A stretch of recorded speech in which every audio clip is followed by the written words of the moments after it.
Très chers téléspectateurs de Moto TV, bienvenue dans cette nouvelle session d'information sur la télévision communautaire. Un seul titre à la une.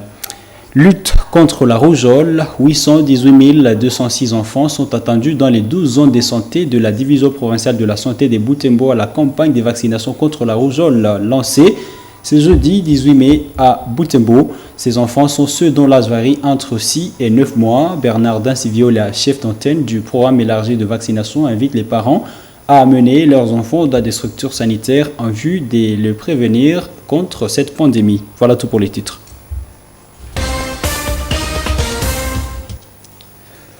À toutes et à tous, bienvenue dans l'intégralité de ce journal. Santé, pour commencer, je l'ai dit, lancement à Butembo ce jeudi 18 mai 2023 de la campagne de vaccination contre la rougeole.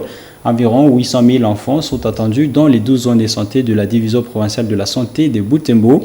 Parmi ces enfants, 135 730 sont de la seule ville de Butembo.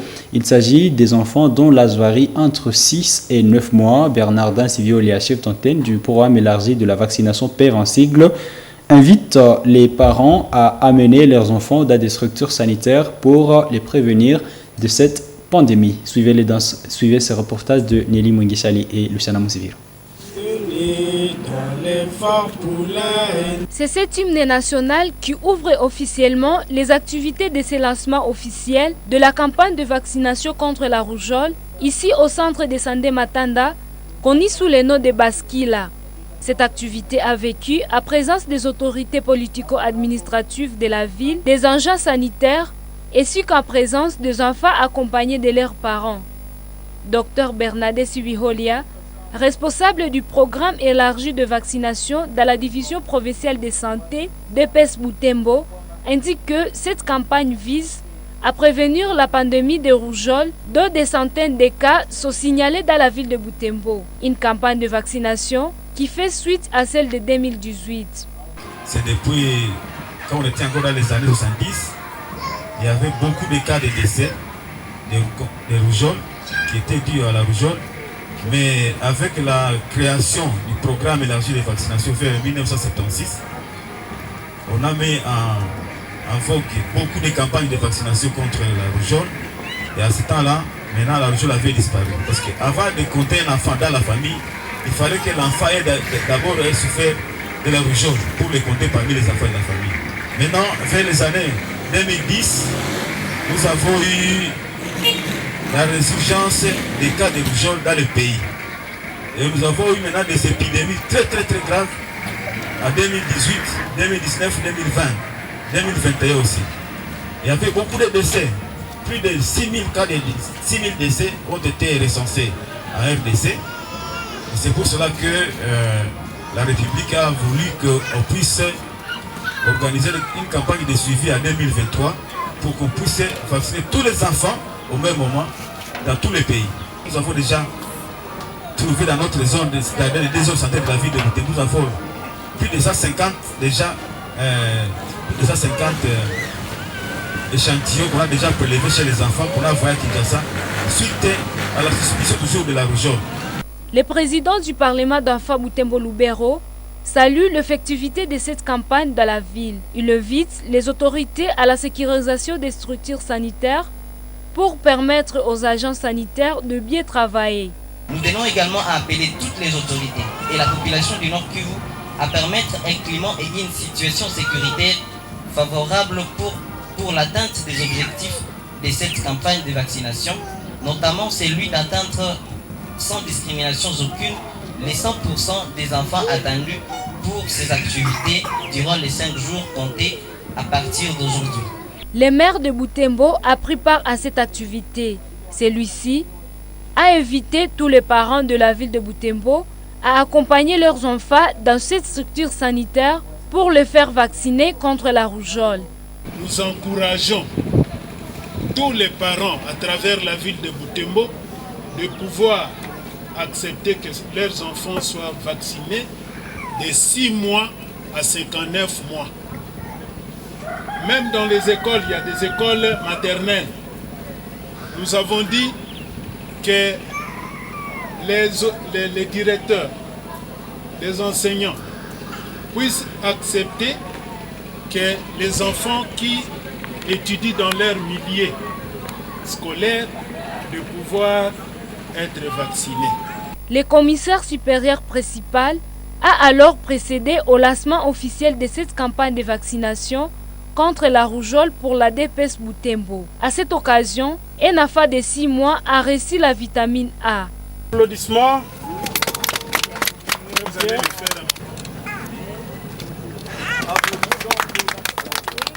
Ravie, cette mère de 6 enfants qui respecte la vaccination contre les épidémies promet accompagner ses enfants dans un délai bref.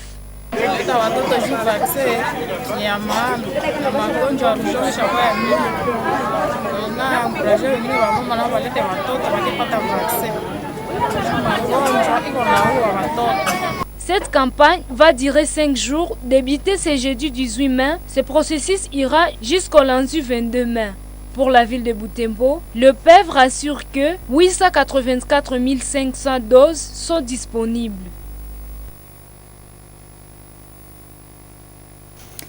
Plus de 553 objets culturels sont gardés au Musée national de Butembo. Révélation de Biamongu François, chef de service de l'éducation de ce musée national en marge de la journée internationale des musées célébrée ce jeudi 18 mai. Ce dernier appelle les habitants à bien conserver des objets culturels pour l'archive de la communauté. Reportage Eugénie Moussivilois et Monampezi Mazeke. C'est le thermos traditionnel. Ça s'appelle en guinant de Eriko. Donc si on peut voir à l'intérieur, pour que nos téléspectateurs doivent comprendre que ce que nous avons ici au musée, vous comprenez, ce sont des représentations. Ce musée national de Butembo, peu connu, mais plusieurs objets culturels y sont conservés. Chaque jour, de nouveaux objets sont archivés ici. Ce jeudi 18 mai 2023, en marge de la journée internationale des musées, Biamongu François, chef de service de l'éducation au musée national, indique que cette action permet d'actualiser les objets à conserver ici, d'où l'actualisation de l'histoire de la région. Au musée national de Butembo, il y a toujours des nouveautés parce que nous actualisons souvent nos collections. Chaque jour nous collectionnons, chaque jour nous classons et chaque jour nous conservons.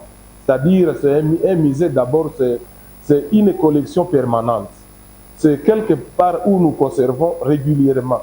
Et c'est pourquoi donc nous avons des fiches de collection. S'il y a quelqu'un qui amène sa collection ou bien s'il y a de nos agents qui vont au terrain pour faire des collections, pour chercher des objets, ils les amènent, nous les classons chaque jour. Et c'est un lieu où nous recevons des collections qui viennent d'ici et là de notre rayon d'action. Ce dernier indique que toute personne peut y déposer de l'objet culturel pour sa conservation. Pour conserver des objets ou bien pour garder des objets au musée national de Butembo, il y a quelqu'un que nous appelons le chef de service technique qui collectionne les objets. Et quand on les collectionne, nous avons des fiches que nous appelons fiches de collection. Ces fiches de collection-là contiennent les matières ou bien les données par rapport à celui qui nous a donné les objets, par rapport à l'artiste qui a conçu l'objet et par rapport au lieu d'origine de l'objet. C'est pourquoi donc chaque objet ici a sa fiche de collection et chaque objet a sa date d'arrivée et aussi chaque objet a les lieux où c'est conservé, c'est-à-dire les étagères ou bien les niveaux de classement. Cependant, les visites ont sensiblement baissé dans ce musée national. Les sécurités envahissant la région empêchent de visiter des étrangers dans ces lieux touristiques. François Biamongu plaide pour le rétablissement de la paix pour rendre accessible ce lieu aux étrangers. Aujourd'hui, c'est une journée internationale des musées où on a pensé au focus de la durabilité et du bien-être des musées d'abord et aussi des conservateurs. Vous savez, nous devons conserver les patrimoines et ce patrimoine ici doit nous appeler aussi des convoitises. Vous savez, toutes les connaissances que nous avons, ce sont des connaissances qui nous identifient. Et c'est pourquoi certains gens nous viennent ici pour nous exploiter. Après nous avoir exploité, ils cherchent comment maintenant venir aussi exploiter notre patrimoine. C'est à ce sens-là que nous pouvons appeler les grandes autorités de bien nous sécuriser parce que ce patrimoine ici, c'est une richesse de la nation, une richesse du pays. Et cette richesse doit être bien protégés. Comme on dit, nous sommes des conservateurs. Et les conservateurs conservent le plus longtemps possible. Et ce que nous conservons, c'est une richesse. Parce que quand on appelle patrimoine, il faut voir aussi ce patrimoine matériel ici, et d'autres, ce que nous avons comme patrimoine immatériel. Au Musée national de Butembo, la plupart d'objets sont traditionnels. Ils ont chacun une signification. Ici aussi, ça c'est le bouclier, ça c'est une lance, n'est-ce pas? Et tout ça, le bouclier ici, vous voyez, aujourd'hui, nous sommes en train d'utiliser les antiballes, n'est-ce pas? Les antimissiles, les anti. Ce sont maintenant, l'origine de cela, ça vient toujours de ces boucliers ici. Donc, nos grands-parents ont eu des initiations, des idées, et ces idées maintenant, à partir des différentes conséquences ou des problèmes qu'ils trouvaient dans la tradition, et ces problèmes-là leur aidaient maintenant à trouver des solutions. La Journée internationale des musées a pour objectif de diffuser le message que les musées sont un moyen important d'échange culturel et d'enrichissement des cultures et d'encourager la compréhension mutuelle, la coopération et la paix entre les peuples. Le dimanche 21 mai 2023, la paroisse Sainte-Croix de Kiavouiri va totaliser 5 ans depuis son implantation. À cette occasion, le père Delosti Siriwayo, curé de cette paroisse, appelle tous les fidèles de Kiavouiri à s'approprier cet anniversaire et finir les travaux de construction qui restent à réaliser. En marge de cet anniversaire, il est organisé des séances d'adoration depuis ce jeudi 18 mai pour préparer les 5 ans d'existence de cette paroisse. Au moment même, les chrétiens de la paroisse Kiavouiri et des paroisses environnantes sont conviés à une messe d'action de grâce qui commencera à 7h à l'église, telle que nous l'a dit ici le curé Delosti Siriwayo. Nous avons organisé la grande messe d'action de grâce le dimanche 21 mai 2023. Cependant, avant le dimanche, nous avons proposé et organisé 3 jours de prières appelées Tridium, où les fidèles vont pouvoir prier pour la paix d'abord au monde, prier pour les 5 ans de notre paroisse, les travaux à court, mais aussi prier pour soi-même. Et donc, nous avons 3 jours, le jeudi, qui a été uniquement pour l'adoration. Le vendredi et le samedi, il y aura les enseignements et les prières de délivrance pour que nous puissions célébrer cette joie des 5 ans tout en étant dans l'action de grâce de notre Seigneur Jésus-Christ. Au niveau de notre paroisse, toutes nos églises sont en construction et toutes les constructions évoluent normalement. Et cela par l'effort et le concours de nos fidèles, mais aussi des hommes de bonne volonté. Et nous pouvons donc dire que toutes les constructions au niveau de notre paroisse évoluent très bien. Et celle de notre église paroissiale aussi évolue normalement. Cependant, on a toujours besoin de l'aide de tout et chacun pour qu'à la fin, on puisse bénir cette église, parce que nous avons les soucis qu'au mois de septembre, le 14, que nous puissions bénir la nouvelle église. Nous disons tout d'abord un grand merci à tous les fidèles de notre paroisse Sainte-Croix qui se donnent corps et âme pour l'évolution de notre paroisse. Nous les invitons à ne pas baisser l'emprunt, mais à fournir toujours les efforts pour que demain nous soyons heureux de voir les fruits de nos efforts. Nous les invitons à participer à masse, à la prière organisée au niveau de la paroisse pendant les 3 jours, mais aussi la grande célébration de ce dimanche. Et nous invitons tous les fidèles qui sont dans d'autres paroisses qui nous entourent et les paroisses qui sont un peu éloignées de nous, de se joindre aussi à notre joie de ce dimanche.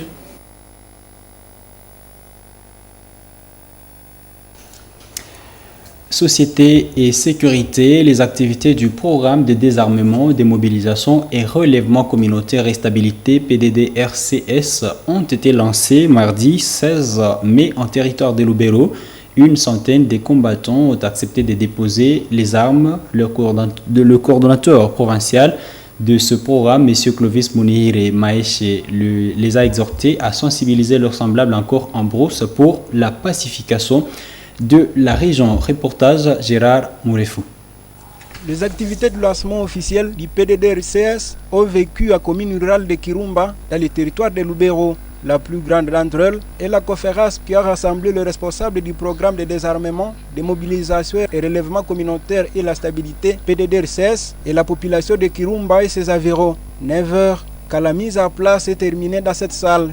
Après la présentation des participants et les mots des circonstances de l'administrateur et des bourgmestres des communes rurales du territoire de Lubero, les participants présents à la cérémonie ont été outillés autour du PDD-RCS. Le coordonnateur provincial du PDD-RCS, M. Clovis Mounir Maeshe, a expliqué que le programme de désarmement, de mobilisation et relèvement communautaire et la stabilité est un programme communautaire qui nécessite l'implication de tout le monde.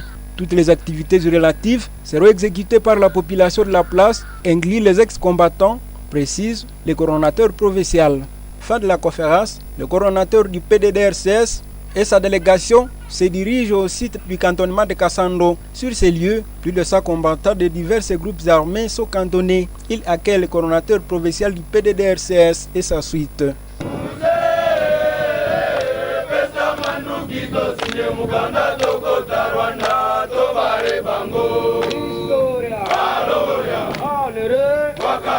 Ici, un ex-combattant remet symboliquement son arme à l'administrateur du territoire de Lubero, le colonel Kiwewa Ale. Asante mkubwa, tunakurudishia amani kwa ajili ya kuunga nchi yetu. Tena tunasema asante kwa sababu tumetia silaha chini. Tunakulomba asante kwa ajili tumependa tuunge amani katika Kongo yetu. Njoni mlango ya mwisho ile ambayo nilitaka kusema. Asante sana. Tupige mikono anaporudisha silaha kwa mkono ya papa administrateur. Nafurahi sana. Ninapenda hii geste hii itembee territoire mzima ya Lubero. S'adressant à ces ex-combattants, Clovis Mounir, coordonnateur provincial du PDD-RCS, les a remerciés pour avoir répondu positivement à l'appel du chef de l'État qui vise la stabilité, la restauration de la paix à RDC. Ils les ont ensuite exhortés à sensibiliser d'autres combattants qui restent en brousse.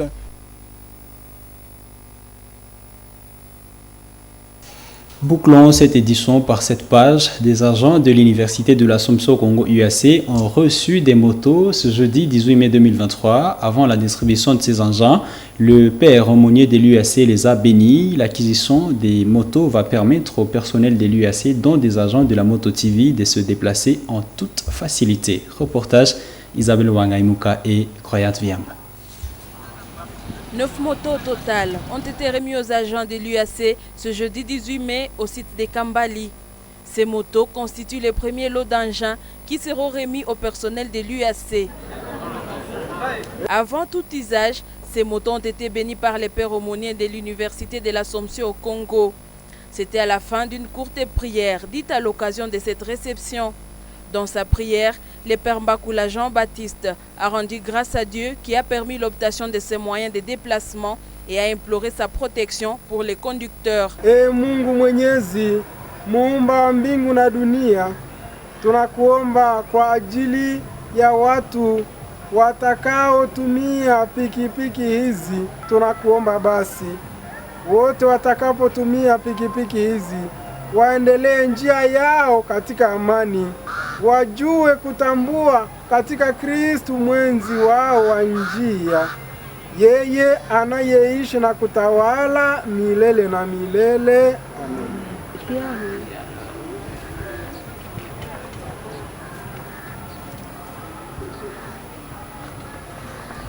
Les agents de l'UAC qui ont été servis ces jours étaient ravis d'avoir des motos toutes neuves qui vont leur faciliter le déplacement. J'ai le contact de votre moto et la facture ainsi qu'une copie de la déclaration. Ils ont fait les premiers essais sur place. Mwana Mpenzi Manzekele, journaliste à la Moto TV, une télévision de l'UAC.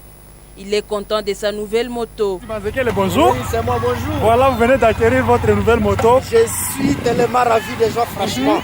Voilà. Et je dis clairement merci à l'UAC, c'est l'UAC qui nous a facilité pour avoir cette nouvelle moto. En tout cas, merci l'UAC. Le directeur des Moto TV est aussi content de voir ses agents avoir des moyens de transport propres. Le père Claude Bindoubi Koumoua salue la facilitation de la CODEFI pour l'octroi de ces motos. Bon, nous sommes d'abord partenaires de la CODEFI et grâce à ce partenariat, nous avons joui de ces motos-là que nous avons justement acquis à travers justement nos différents comptes à la CODEFI.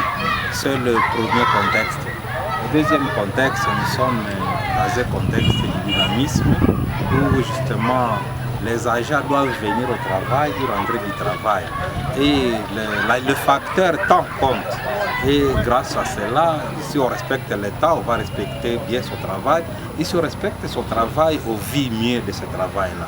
C'est pour cette raison qu'il a plu au comité de gestion de l'UAC de favoriser justement l'acquisition de ces motos pour que justement les agents puissent s'émouvoir et travailler dans de bonnes conditions. Des agents de l'Université de l'Assomption au Congo qui ont souscrit à cette demande de motos remercient leur institution de les avoir parrainés. Mesdames, Messieurs, c'est ce reportage qui nous conduit à la fin de ce journal. Merci à vous qui l'avez regardé. Restez branchés à la télévision communautaire car le programme continue. Au revoir.